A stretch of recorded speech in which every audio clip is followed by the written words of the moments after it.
Puji Tuhan. Selamat pagi Bapak Ibu Saudara yang diberkati oleh Tuhan. Kembali kita ada hari ini. Semua karena kebaikan Tuhan, semua karena anugerah Tuhan. Saudara, sebelum memulai hari ini, mari kita merenungkan firman Tuhan buat kehidupan kita, supaya jalan kita sepanjang hari ini diberkati oleh Tuhan. Mari kita berdoa. Tuhan Yesus yang baik, kembali kami datang kepadamu saat pagi hari ini Tuhan. Mengucap syukur atas penyertaan Tuhan, kasih sayang Tuhan yang luar biasa dalam hidup kami. Kami mau dengar firman-Mu, kami mau merenungkan firman Tuhan, dan kami melakukan firman-Mu. Berkatilah hari ini Tuhan, berbicaralah buat kami semua, dalam nama Yesus, haleluya, amin. Puji Tuhan. Bapak Ibu Saudara yang diberkati oleh Tuhan, pagi hari ini renungan kita temanya adalah pesan dari kesaksian kita. Puji Tuhan. Ayat firman Tuhannya kita akan baca dalam 1 Petrus 2 ayat 9 yang sudah tidak asing lagi. Ayatnya berkata, tetapi kamulah bangsa yang terpilih, imamat yang rajani, bangsa yang kudus, umat kepunyaan Allah sendiri, supaya kamu memberitakan perbuatan-perbuatan yang besar dari Dia yang telah memanggil kamu keluar dari kegelapan kepada terangnya yang ajaib. Amin. Puji nama Tuhan. Dalam ayat ini, kalau saya membaca, pasti kita udah sering membaca ayat ini saudara ya. Dan betapa luar biasanya Tuhan kita. Dan saya perhatikan di sini ada 4 kata atau 4 kalimat yang membuat saya rindu untuk men-sharingkan, rindu untuk menegaskan kembali, mengingatkan kepada kita. Nah, kata yang pertama atau kalimat yang pertama adalah mengenai umat kepunyaan Allah sendiri. Ya, betapa Tuhan kita memberitahukan kepada kita bahwa kamu, ya saya, adalah kepunyaan Allah sendiri. Bahwa Yesuslah yang telah menyelamatkan nyawa kita, yang membebaskan kita dari segenap belenggu dosa, pelanggaran kita.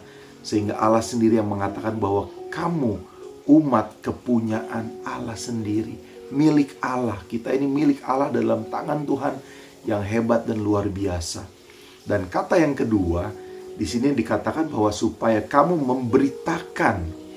Nah, garis bawahi memberitakan, atau dengan bahasa atau kata lainnya memberitahukan, menceritakan, atau juga menyaksikan, atau kita bersaksi.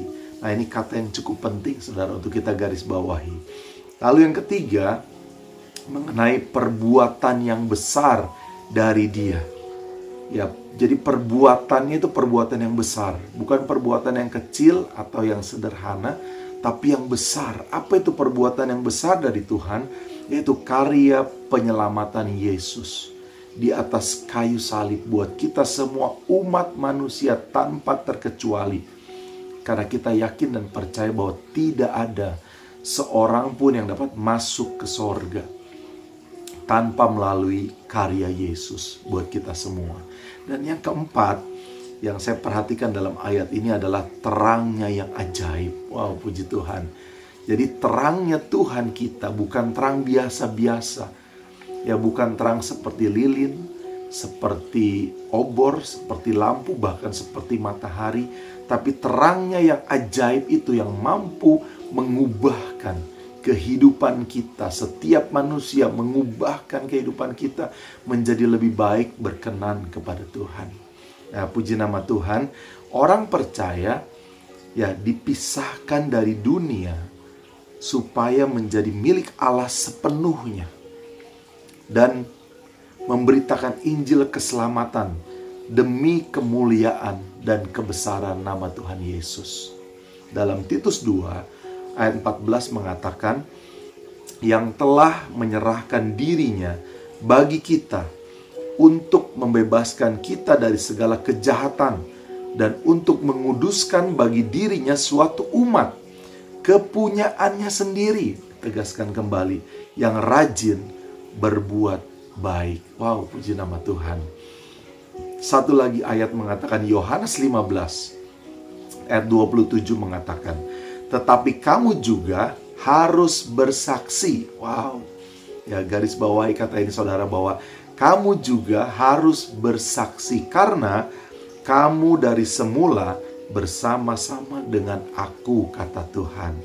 Ya, nah kata bersaksi kalau saya sedikit men-sharingkan itu artinya di dalam ayat ini adalah martureo, atau asal katanya dari kata martureo yang definisinya adalah bersaksi, membuktikan dan memberikan kesaksian yang baik, yang benar.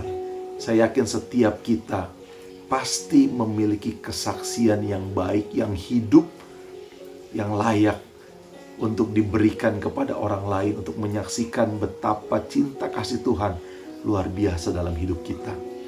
Ya, dan pada hakikatnya bersaksi adalah membagikan secara sederhana pengalaman-pengalaman pribadi kita dengan Tuhan. Ya, secara sederhana. Mungkin kau pernah mengalami ditolong dari sakit, disembuhkan dari sakit, atau engkau pernah mengalami permasalahan yang begitu berat dalam keluarga dan engkau boleh ditolong.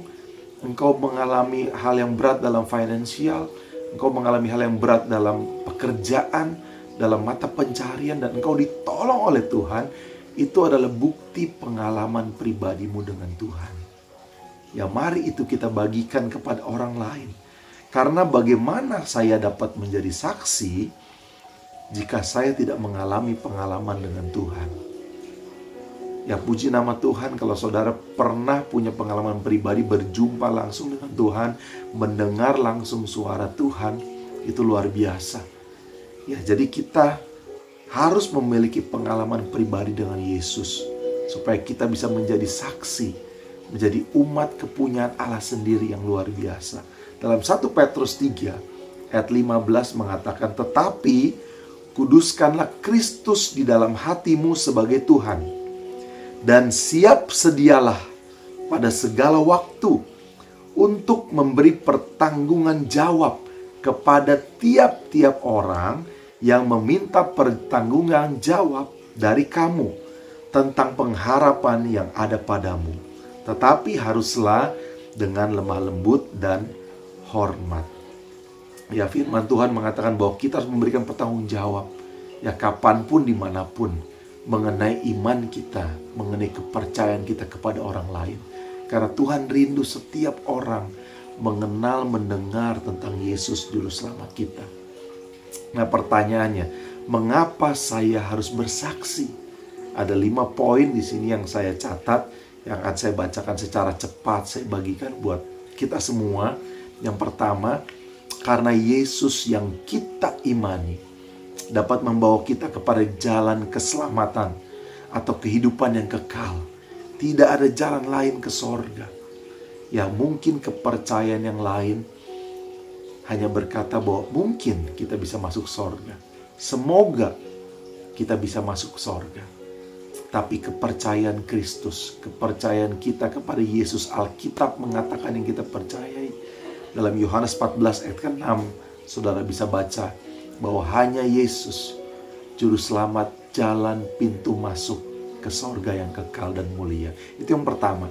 Yang kedua, Dia telah menghapuskan semua dosa, bahkan mengampuni dan tidak mengingat-ingat lagi segala pelanggaran kita.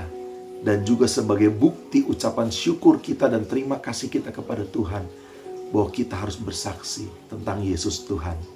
Ya, sehingga alangkah kecilnya kita atau egoisnya kita jika sesuatu yang besar, karya penyelamatan Tuhan yang luar biasa, kita nggak bagikan buat orang lain, saudara.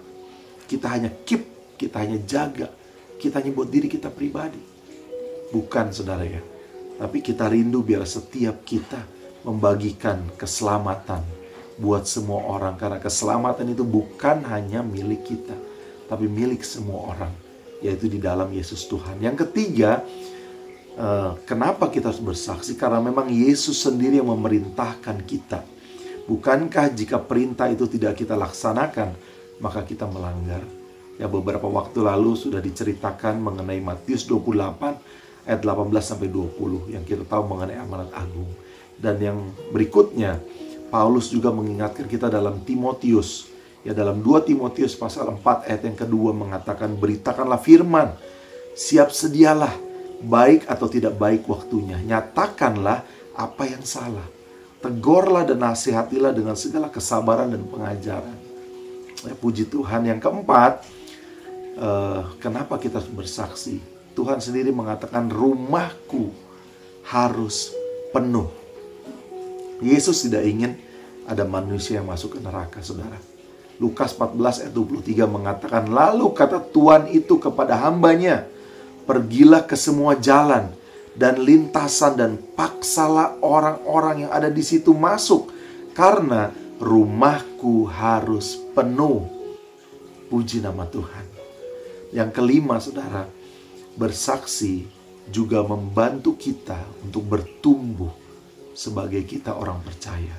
Kolose 1 ayat 10 mengatakan, sehingga hidupmu layak di hadapannya serta berkenan kepadanya dalam segala hal, dan kamu memberi buah dalam segala pekerjaan yang baik dan bertumbuh dalam pengetahuan yang benar tentang Allah. Puji nama Tuhan. 5 hal yang singkat saya ceritakan mengapa kita harus bersaksi. Nah, sekarang bagaimana caranya kita harus bersaksi, saudara? Nah, sebuah buku mengatakan kita harus menulis kesaksian kita, dan selanjutnya menghafalkan sedikit demi sedikit pokok-pokok utamanya. Dan bagilah kesaksian itu menurut buku ini dalam 4 bagian atau 4 pertanyaan. Yang pertama, seperti apa kehidupan kita sebelum kita bertemu dengan Yesus atau menerima Yesus? Kita bisa menceritakan di situ. Lalu bagaimana saya atau kita sadar bahwa kita sangat membutuhkan Yesus? Itu dapat kita ceritakan juga. Yang ketiga, bagaimana saya menyerahkan kehidupan saya kepada Yesus? Mungkin saat engkau dalam keadaan terpuruk, dalam keadaan apapun, bagaimana kita menyerahkan kehidupan kita kepada Yesus? Dan yang keempat, perbedaan apa yang telah Yesus lakukan dalam hidup kita? Setelah kita menerima Yesus, setelah diselamatkan, itu yang bisa kita ceritakan kepada orang lain. Puji nama Tuhan. Dan kita juga harus membuat daftar ya, dari semua masalah atau kendala yang pernah kita alami. Mungkin keadaan yang krisis atau keadaan yang kritis, ya, di mana Allah telah membawa kita melewati hal-hal tersebut. Ada baiknya kita mencatat, supaya ketika ada momen tertentu kita mendengar sahabat kita, keluarga kita, orang lain menceritakan hal yang sama, yang menghadapi masalah yang sama, kita dapat bercerita kepada orang tersebut. Karena kita pernah menulis, kita pernah mengalami, kita pernah ditolong oleh Tuhan yang luar biasa. Dan yang terakhir, buku itu mengatakan bersifatlah peka. Ya, dan pakailah kisah tersebut yang telah kita tulis tadi, sehingga teman kita yang belum percaya, saudara kita yang belum percaya, orang lain yang belum percaya, mendapat kesaksian yang terbaik sesuai dengan keadaan atau situasi yang sedang kita hadapi. Ya, kesaksian kita menjadi berkat bagi orang lain, dan nama Tuhan dipuji dan dipermuliakan. Saudara, mari kita mau sama-sama, saya pun sedang belajar, saudara, supaya ya bersaksi itu menjadi gaya hidup kita. Saya ulangi, saudara, bersaksi itu menjadi gaya hidup kita, orang percaya. Sebuah kalimat yang mudah untuk kita ucapkan, saya ucapkan, tetapi memang sulit untuk dilakukan. Tapi saya percaya kalau kita mengasihi Tuhan, dimanapun kita berada, kita pasti rindu memberikan, menyaksikan kebaikan Tuhan, pertolongan Tuhan, pengalaman kita dengan Tuhan bersama dengan orang lain. Dan yang paling penting, kita nggak mau sorga itu hanya diisi oleh kita saja, tapi sorga diisi oleh semua orang, sebanyak yang Tuhan panggil, sebanyak yang Tuhan pilih untuk bersama-sama kita masuk ke sorga. Puji nama Tuhan. Matius 5 ayat 16 mengatakan, demikianlah hendaknya terangmu bercahaya di depan orang, supaya mereka melihat perbuatanmu yang baik dan memuliakan Bapamu yang di sorga. Puji Tuhan, mengingatkan kembali tema renungan kita pagi hari ini. Ya, pesan dari kesaksian kita adalah it's all about Jesus. It's all about Jesus, not about me. Ya, semuanya adalah tentang Yesus, tentang Tuhan, tentang Allah yang kita sembah, bukan tentang diri kita, saudara. Kesaksian kita adalah tentang kebaikan Tuhan, anugerah Tuhan, cinta Tuhan yang harus kita bagikan kepada orang lain. Karena kita yakin tidak ada nama lain yang diberikan kepada manusia yang olehnya kita dapat diselamatkan. Mari saudara, kita mau jadikan kesaksian kita, bersaksi adalah gaya hidup kita sehari-hari. Puji nama Tuhan. Sebenarnya saya rindu untuk membagikan kisah saya bersaksi, tapi karena waktunya saya nggak mau lama-lama juga. Next time saya akan ceritakan bagaimana saya pun rindu menjadi saksi bagi orang lain, supaya nama Tuhan dipuji, dipermuliakan. Puji Tuhan, itulah firman Tuhan yang saya bagikan. Mari kita berdoa. Bapa yang baik, kami mengucap syukur. Tuhan, pakailah kami, anak-anak-Mu, umat-umat-Mu, para pelayan-Mu Tuhan, menjadi saksi-Mu Tuhan, dimanapun kami berada Tuhan, melalui perkataan kami, tingkah laku kami, perbuatan kami, supaya orang bisa melihat karya Yesus yang ajaib dan luar biasa dalam hidup kami. Supaya hidup kami menjadi terang Tuhan, supaya orang dapat melihat ada Yesus dalam hidup kami, dan mereka bertanya, siapakah yang Kau sembah? Siapakah yang Kau yakini? Siapakah yang membuat Kau bersuka cita? Siapakah yang membuat Kau tenang, kuat, setia di dalam Tuhan? Terima kasih Tuhan. Terima kasih buat firman-Mu. Kau menjalani firman Tuhan. Kau menjalani hari ini bersama dengan Engkau. Di dalam nama Tuhan Yesus Kristus kami berdoa mengucap syukur. Haleluya. Amin. Puji Tuhan. Selamat pagi, selamat beraktivitas. Tuhan Yesus memberkati kita semua. Amin.